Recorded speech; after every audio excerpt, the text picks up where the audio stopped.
तर नमस्कार मित्रांनो, मी आहे विनोद आणि आपल्या सर्वांचं स्वागत करतो मराठी टेक इन्फो या चॅनलमध्ये.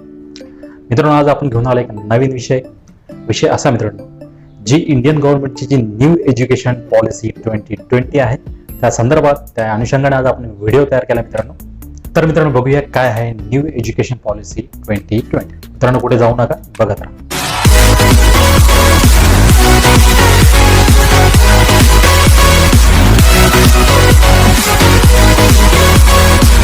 सर्वप्रथम बघूया याची हिस्ट्री बद्दल. मित्रांनो, असं नाही की ही जी पॉलिसी आहे ती अचानक उदयास आली. मित्रांनो, मोदी सरकारने 2014च्या ज्या निवडणुकीचा एजेंडा होता तो नवीन शिक्षण पॉलिसी संदर्भात सुद्धा होता मित्रांनो. अनुषंगाने 31 ऑक्टोबर 2015 रोजी पूर्व कॅबिनेट सचिव TSR सुब्रमण्यम यांच्या अध्यक्षतेखाली एक 5 सदस्यांची कमिटी गठीत केली आणि या 5 सदस्याच्या कमिटीने एक रिपोर्ट तयार केला. तो रिपोर्ट त्यांनी 27 मे 2016 रोजी सादर केला आणि त्यानंतर 24 जून 2017ला इस्रोचे जे प्रमुख वैज्ञानिक आहे के कस्तुरी रंजन यांच्या अध्यक्षतेखाली 9 सदस्यांची एक कमिटी गठीत केली गेली आणि त्यांना जिम्मेदारी देण्यात आली की न्यू एज्युकेशन पॉलिसीचा ड्राफ्ट तयार करण्याचा. पण त्यानंतर 31 मे 2019ला या कमिटीने सादर केलेला ड्राफ्ट HRD मंत्रालयात पोहोचवण्यात आला. मंत्री रमेश पोखरियाल निशंक यांना तो सादर केला गेला आणि HRD मंत्रालयाने त्या संदर्भात काही ओपिनियन मागितले. असे 2 लाख ओपिनियन त्यांच्यापर्यंत सादर झाले आणि त्यानंतर मित्रांनो 29 जुलै 2020ला हा जो ड्राफ्ट आहे या ड्राफ्टला केंद्रीय कॅबिनेट मंत्रालयाने मंजुरी दिली. मित्रांनो, त्यापूर्वी आपली जी शिक्षण प्रणाली होती 1986 मध्ये राजीव गांधी यांनी उदयास आणली होती. त्यानंतर नरसिंहराव यांच्या अध्यक्षतेखाली 1991 मध्ये त्यात काही बदल केले गेले. मित्रांनो, ही जी नवीन शिक्षण प्रणाली ही का आणली गेली याबाबत मोदी सरकार असे म्हणते की शिक्षणाची गुणवत्ता वाढवण्यासाठी, देशाला ज्ञानाचे सुपर पॉवर बनवण्यासाठी तसंच रिसर्च ओव्हल्युशन यांना प्रोत्साहन देण्यासाठी या शिक्षण प्रणालीची निर्मिती करण्यात आली. मित्रांनो, जाणून घेऊया ही काय आहे शिक्षण प्रणाली. मित्रांनो, पूर्वी आपली जी शिक्षण प्रणाली होती ती 10+2 म्हणजेच 10वी पर्यंत सर्व विषय आणि त्यानंतर 11वी नंतर आपण आपली फॅकल्टी निवडत होतो. त्यासाठी 3 मार्ग होते, आर्ट्स, कॉमर्स आणि सायन्स. मित्रांनो, या 3 मार्गामध्ये तुम्ही जर तुम्ही सायन्स शिकले मित्रांनो तर तुम्ही आर्ट्सचे विषय शिकू शकत नव्हते. हे एक कमी होते मित्रांनो. म्हणजेच मित्रांनो, या 3 रस्त्यापैकी जर तुम्ही एखाद्या रस्त्यावर गेले तर तो रस्ता तुम्ही शेवटपर्यंत धरूनच राहायला लागत होता मित्रांनो. म्हणजे जर सायन्सचा एखादा स्टुडंट असेल तो सायन्स बरोबर आर्ट्स असे दोन्ही करू शकत नव्हता. ही एक कमी होती मित्रांनो पूर्वीच्या एज्युकेशन पॉलिसीमध्ये. आजची जी नवीन एज्युकेशन पॉलिसी आहे ती काय आहे मित्रांनो? आजची जी नवीन एज्युकेशन पॉलिसी आहे ती अशी आहे 5+3+3+4. मित्रांनो, 5+3+3+4 काय आहे तर मित्रांनो, nursery, junior KG, senior KG, 1ली, 2री अशी या पहिल्या 5 मध्ये आहे मित्रांनो. त्यानंतर 3री, 4थी, 5वी अशी या दुसऱ्या 3 मध्ये आहे मित्रांनो. आणि त्यानंतर 9वी, 7वी, 8वी अशी या दुसऱ्या 3 मध्ये आहे. आणि त्यानंतर 9वी, 10वी, 11वी, 12वी असं हे चौथ्या 4 मध्ये आहे मित्रांनो. जाणून घ्यायचे ठळक मुद्दे.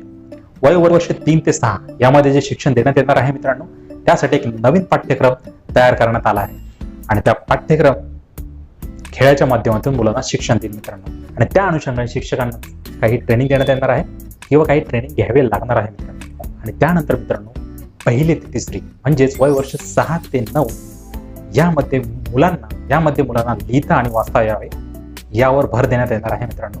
आणि त्यासाठी नॅशनल मिशन चालू करणार आहे मित्रांनो. तसे मित्रांनो 6वी पासूनच मुलांना 10 डेज बॅगलेस स्कूल असेल, म्हणजे 10 दिवस विदाऊट बॅगचं तुम्ही इतर शिक्षण घ्यायचं आहे मित्रांनो. म्हणजे तुमची एक इंटर्नशिप असेल 10 दिवसासाठी आणि त्याचबरोबर तुम्हाला व्हॅकेशनल कोर्स पण शिकवले जातील मित्रांनो. आणि त्याचबरोबर व्हॅकेशनल कोर्स यावर भर असणार आहे मित्रांनो. तसेच 6वी पासूनच प्रोजेक्ट स्किल यावर सुद्धा भर देण्यात येणार आहे मित्रांनो. तसेच कॉम्प्युटर कोडिंग सुद्धा शिकवण्यात येणार आहे. त्यासाठी नवीन सिलेबस तयार होणार आहे आणि हा सिलेबस सर्वत्र संपूर्ण देशामध्ये एक समान असेल मित्रांनो. तसेच एक हायलाइट मित्रांनो, हे जे 5वी पर्यंत मुलांना आपल्या मातृभाषेतच म्हणजेच जी देवनागरी भाषा आहे आपली त्याच्यातच शिकवणार आहे. ओळखा मित्रांनो, 9वी ते 12वीचे सब्जेक्ट असणारे ते एकदम तळागाळात आणि एकदम डीपमध्ये शिकवण्यात येणार आहे. त्याचबरोबर त्याच्यात एक मल्टीस्ट्रीम म्हणून एक ऑप्शन आहे मित्रांनो. म्हणजेच तुम्ही फिजिक्सचे स्टुडंट आहात आणि तुम्ही फिजिक्स शिकता शिकता इतर पॉलिटिकल सायन्स, हिस्ट्री असं जर तुम्हाला शिकायचं असेल तर तुम्ही ते विषय निवडू शकता. म्हणजे फिजिक्स बरोबर पॉलिटिकल सायन्स, हिस्ट्री, संगीत, स्पोर्ट. पण मित्रांनो, हे जे विषय तुम्ही निवडणार आहे ते एक्स्ट्रा सब्जेक्ट म्हणजे एक्स्ट्रा विषय असे गणण्यात येणार नाही. हा एक चांगला मुद्दा आहे मित्रांनो. तसेच मित्रांनो, हे जे शिक्षण असेल ते रट्टा सिस्टम नसेल. म्हणजेच आपलं जे शिक्षण आहे मित्रांनो ते आपण रट्टा मारतो आणि काही दिवसांनी ते विसरून जातो. तर ही जी शिक्षण प्रणाली आहे मित्रांनो, यामध्ये जो अभ्यासक्रम तयार करण्यात येणार आहे तो रट्टा सिस्टम नसेल. मित्रांनो, यामुळे 10वी 12वीचं महत्त्व थोडं कमी होईल मित्रांनो. 10वी 12वी हे वर्षातून 2 वेळा याची एक्झाम घेण्यात येणार आहे. तसेच जे पण ते क्वेश्चन पेपर आहेत ते क्वेश्चन पेपर हे ऑब्जेक्टिव्ह असतील असे बहुतेक वाटतं. त्यानंतर बोलूया मित्रांनो हायर एज्युकेशनबद्दल. मित्रांनो, हायर एज्युकेशन म्हणजे 12वी नंतरचे जे युनिव्हर्सिटीचं शिक्षण असतं त्याबद्दल बोलूया मित्रांनो थोडं. मित्रांनो, हायर एज्युकेशन म्हणजे शिक्षण आहे ते मल्टिपल एंट्री आणि एक्झिट असं असणार आहे. मल्टिपल एंट्री आणि एक्झिट म्हणजे काय? तर मित्रांनो, एखादा विद्यार्थी बीटेक करत आहे आणि बीटेक करता करता एखाद्या वर्षानंतर म्हणजे 2 सेमिस्टर नंतर जर त्याला बीटेक करावंसं नाही वाटलं तर तो सोडू शकतो आणि इतर फॅकल्टीत जाऊ शकतो. म्हणजेच जर त्याने बीटेक केलं तर त्याला 2 सेमिस्टरचं एक सर्टिफिकेट देण्यात येणार आहे मित्रांनो.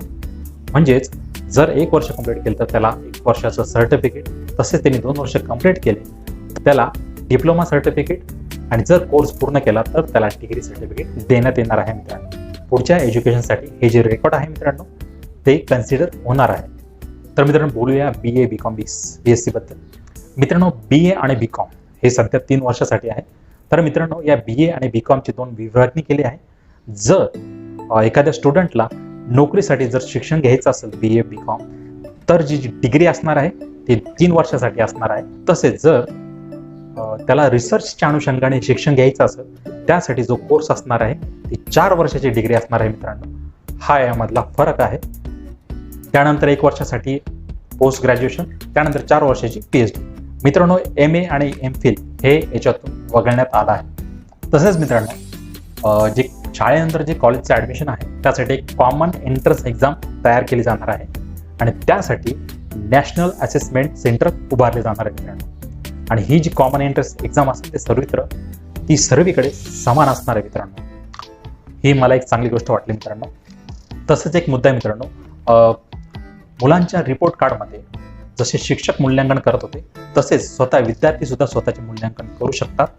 तसेच त्यांचे जे सहकारी आहे ते सुद्धा त्यांचे मूल्यांकन करणार आहे.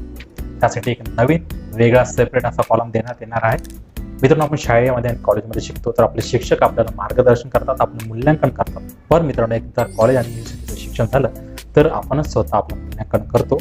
त्या अनुषंगाने ही एक चांगली गोष्ट आहे की विद्यार्थी स्वतःच मूल्यांकन करू शकणार आहे. त्याचबरोबर त्याचे सहकारी सुद्धा त्याचे मूल्यांकन करणार आहे. तसेच मित्रांनो, कॉलेजमध्ये ग्रेडेड ऑटोनॉमी असेल मित्रांनो. म्हणजेच एखाद्या युनिव्हर्सिटीमध्ये अनेक ॲफिलिएटेड असे कॉलेज असतात आणि युनिव्हर्सिटी त्याची एक्झाम घेते मित्रांनो. तसेच या सिस्टीममध्ये या कॉलेजांना स्वतःची अशी स्वायत्तता देण्यात येणार आहे. आणि मित्रांनो, उच्च शिक्षणाबाबत बोलायचं झालं तर एक सिंगल असं रेग्युलेटर अस्तित्वात येणार आहे. आपल्या भारतामध्ये जे संस्था आहेत जसे UGC, AICTE हे ज्या संस्था आहेत या अनेक उच्च शिक्षणाबाबत नवीन नियमावली तयार करतात मित्रांनो.